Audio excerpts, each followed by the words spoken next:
गुड्डू जयपुर के पास ही एक गांव में अपनी बूढ़ी माँ के साथ रहता था। वो छोटी छोटी मूर्तियां और खिलौने बेचकर अपना घर चलाता था।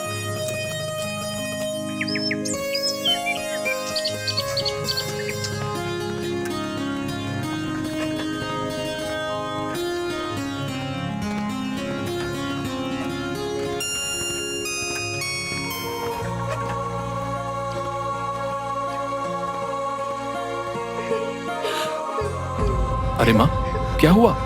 तुम रो क्यों रही हो? बेटा, वो जमींदार आया था। तुम्हारे बाबा ने उससे कुछ 50,000 रुपए कर्जा लिया था।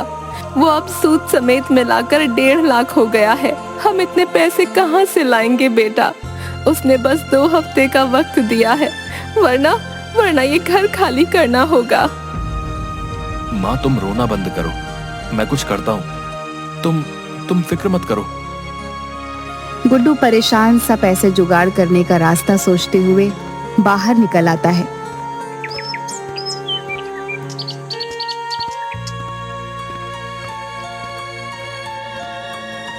तभी घूमते हुए उसकी नजर एक बड़े से पोस्टर पर पड़ती है। 10 दिन बाद जयपुर शहर में मूर्तियों का एक एग्जीबिशन होने वाला था। उसे एक उम्मीद की किरण नजर आई।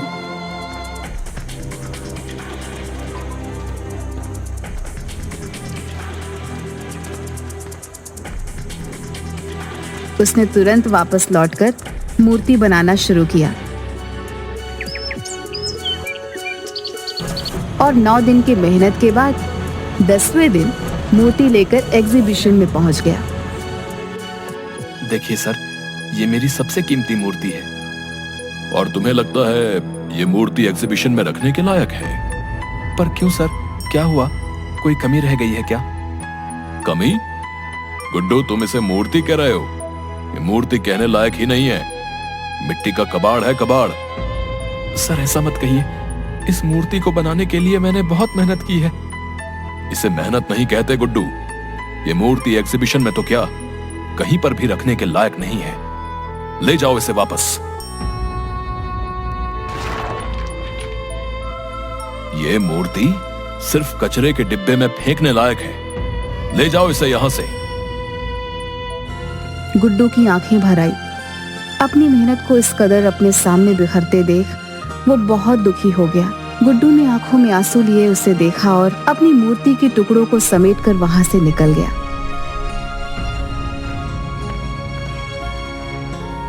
उसके जाने के बाद करण शिंदे खुद से ही बात करने लगता है। सपने हैसियत देखकर पूरे किए जाते हैं, और तुम्हारी इतनी हैसियत नहीं कि तुम इस एग्जीबिशन में अपनी मूर्ति रखो, समझे? चाहे कितनी ही खूबसूरत मूर्ति बना लो, गरीबी तुम्हें कभी ऊंचा उठने ही नहीं देगी, और मुझसे आगे तो तुम कभी नहीं निकल सकते। गुड्डू रोता हुआ बाहर चला जाता है और सोचने लगता है कि अब वो क्या करे। वो माँ से वादा करके आया था, वो पूरे पैसे लेकर आएगा। अब वो माँ को क्या जवाब देगा?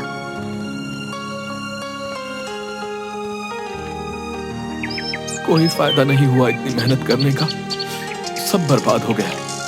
मेरी महीनों की मेहनत बिखर गई। वो उस टूटी हुई मूर्ति को गुस्से से वहीं पर फेंक देता है और वहां से आगे बढ़ जाता है। पर कुछ दूर जाने के बाद ही वो वापस पलट कर देखता है। उसे अपनी मूर्ति से बहुत प्यार है, जैसे उसका ही हिस्सा हो। वो ऐसे कैसे उसे फेंक सकता है? चाहे जो भी हो, चाहे मैं कितनी ही बार असफल रहूं, पर मेरी मूर्तियां मैं नहीं फेंक सकता। एक दिन यही मुझे कामयाब बनाएंगी। हाँ। गुड्डू ऐसे ही इस मूर्ति को लेकर वहां से निकल जाता है। शाम हो चुकी थी। वो दूसरे शहर से यहाँ आया होता है, इसलिए फिलहाल उसके पास रहने का कोई ठिकाना नहीं होता।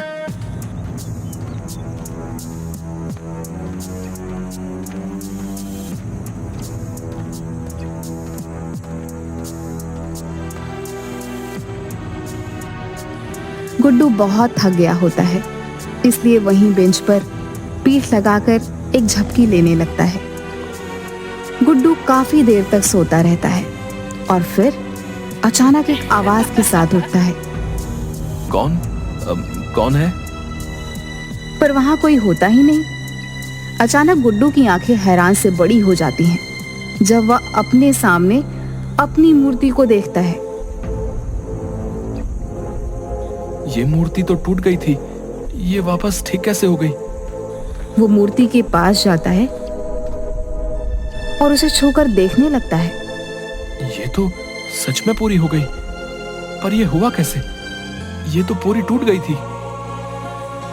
गुड्डू अच्छे से ऊपर से नीचे तक, आगे से पीछे घूमकर उस मूर्ति को देखता है और फिर अचानक खुशी से उसकी आंखें चमक जाती है। ये तो चमत्कार हो गया, मेरी मूर्ति ठीक हो गई, मेरी मूर्ति। गुड्डू खुश होते हुए उस मूर्ति को गले से लगा लेता है। कोई बात नहीं, अगर इस बार मैं सफल नहीं हुआ, पर तुम ठीक हो, ये मेरे लिए बहुत बड़ी बात है। वैसे भी शहर में मैं किसी को नहीं जानता, तो आज यहाँ रुक जाता हूँ, सुबह होते ही चला जाऊंगा। गुड्डू उस मूर्ति को एक पेड़ के नीचे खड़ा करके एक दुकान पर कुछ खाने के लिए लेने चला जाता है और थोड़ी देर बाद जब वो वापस आता है तो हैरान रह जाता है। मेरी मूर्ति कहाँ गई? यही तो थी मेरी मूर्ति, मेरी मूर्ति। गुड्डू वहीं खाने का सामान रख आसपास मूर्ति को ढूंढने लगता है और आसपास देखते हुए उसकी नजर पार्क के गेट पर चली जाती है, जहां मूर्ति के पास एक औरत खड़ी होती है जो ध्यान से मूर्ति को देख रही होती है।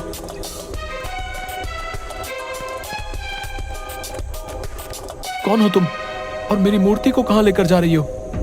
ये आपकी मूर्ति है? हाँ, ये मेरी मूर्ति है और तुम इसे चुरा कर ले जा रही थी?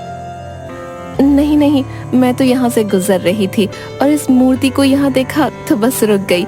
मेरा नाम मधु है। झूठ ऐसा बोलो जो पकड़ा ना जाए। ये मूर्ति मैंने पेड़ के नीचे रखी थी। पर मैंने तो इसे यहीं देखा, ये यहीं पर थी। गुड्डू उसे घूरने लगता है। भला मूर्ति खुद तो चलकर आई नहीं है, कोई इसे यहाँ लाया ही होगा ना? मुझे नहीं पता, पर आपकी ये मूर्ति बेहद खूबसूरत है। आपने खुद बनाई है? हाँ, मैंने बनाई है, पर कोई मतलब नहीं है। मतलब क्यों नहीं?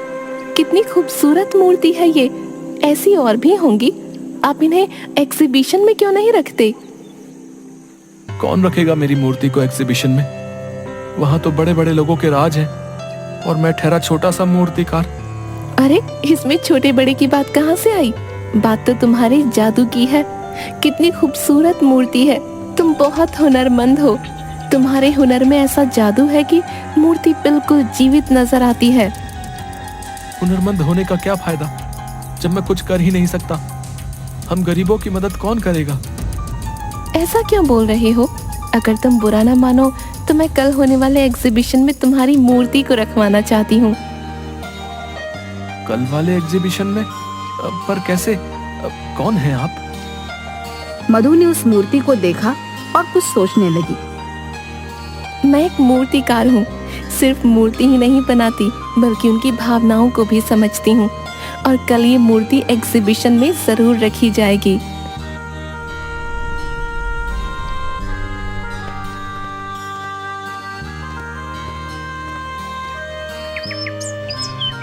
अगले दिन एग्जीबिशन में गुड्डू की मूर्ति भी रखवाई जाती है, पर किसी को गुड्डू का नाम नहीं पता होता, क्योंकि ये पहली बार हुआ था जब गुड्डू की कोई मूर्ति एग्जीबिशन में रखी गई है।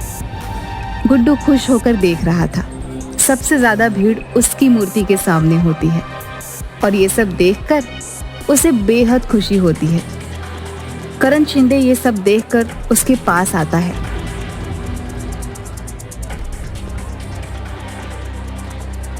तुमसे कहा था ना, तुम एग्जीबिशन में मूर्ति नहीं रख सकते। फिर किसने रखवाई ये मूर्ति? आपने तो तोड़ ही दी थी, और शायद आज मेरा यहाँ आना लिखा था। मेरी मूर्ति ठीक भी हो गई और मधु जी ने मेरी मूर्ति एग्जीबिशन में रखवा भी दी। मधु? ये कौन है? एक मूर्तिकार है, यहाँ एग्जीबिशन में है वो। शायद उनकी मूर्तियां भी हैं। यहाँ मधु नाम की कोई मूर्तिकारा नहीं है और ना ही उसकी कोई मूर्ति है। गुड्डू उसकी बात सुन हैरान रह जाता है। वो इधर उधर देखता है पर मधु उसे कहीं नहीं दिखती। वो सारी मूर्तियों को भी देखता है पर उसे कहीं पर भी मधु की मूर्ति नहीं मिलती। ये सब क्या हो रहा है? मधु नाम की कोई इंसान नहीं। फिर वो कौन थी जो कल मुझे मिली थी, जिसने मेरी मूर्ति यहाँ प्रदर्शनी में रखवाई? गुड्डू परेशान सा यहाँ वहां देख रहा था। तभी अचानक उसकी नजर अपनी मूर्ति पर चली गई। मूर्ति का मुस्कुराता हुआ चेहरा देख गुड्डू को याद आने लगा।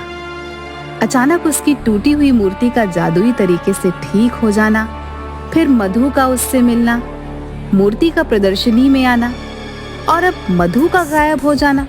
उसे याद आता है कि मूर्ति कल अपने आप पार्क के गेट के पास पहुंच गई थी। गुड्डू सारी कड़ियां जोड़ता है और उसे एहसास होता है कि उसकी मूर्ति तिलिस्मी हो गई थी। शायद ये उसकी मेहनत और लगन का नतीजा था। इसका मतलब ये सब मेरी मूर्ति ने किया है। ये तो चमत्कार है। गुड्डू खुश हो जाता है। इतनी में एक आदमी उसके पास आता है। सुनिए, मेरा नाम यश पाटिल है। मुझे आपकी मूर्ति बेहद पसंद आई है। माफ कीजिएगा, ये मूर्ति बेचने के लिए नहीं है। ओह, तो क्या आप मेरे लिए ऐसी ही कोई खूबसूरत मूर्ति बना देंगे? हैं? मेरी पत्नी को मूर्तियों का बहुत शौक है जी। मैं आपको मुंह मांगी कीमत देने को तैयार हूँ। प्लीज मना मत कीजिएगा। हाँ जरूर, मैं आपके लिए मूर्ति बना दूंगा। गुड्डू को वहाँ कई लोग उस मूर्ति की कीमत लगाने को बोलते हैं पर गुड्डू नहीं बताता। तो वहाँ खड़े कई लोगों ने खुद उसे मूर्ति बनाने को कहा था और मुंह मांगी कीमत में खरीदने को भी। गुड्डू ने खुश होकर सबको हाँ बोल दिया था और प्रदर्शनी खत्म करके बाहर आता है। तो वहाँ दो आदमी पहले से ही उसका इंतजार कर रहे थे। सर, हमने आज प्रदर्शनी में आपकी मूर्ति देखी, पर आपने कहा वो बेचने के लिए नहीं है। अगले महीने एक स्कल्पचर एग्जीबिशन होने वाला है। क्या आप उसके लिए मूर्ति बना सकते हैं? सर प्लीज मना मत कीजिएगा। जी जरूर, मैं ये काम जरूर करूंगा।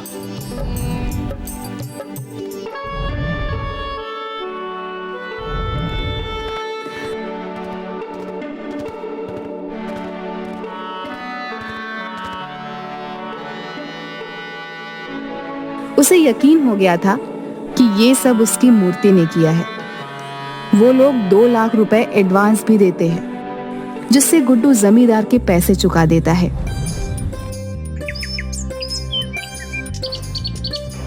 गुड्डू की बनाई मूर्ति इस एग्जीबिशन में सबसे महंगी बिकी और गुड्डू जानता था इस कामयाबी में उसकी जादुई तिलिस्मी मूर्ति का हाथ है, जिसकी वजह से वह इतना आगे बढ़ पाया है। उसने आज तक उस मूर्ति को कभी किसी को नहीं बेचा, चाहे किसी ने उसे करोड़ रुपए ही ऑफर क्यों न किए हों।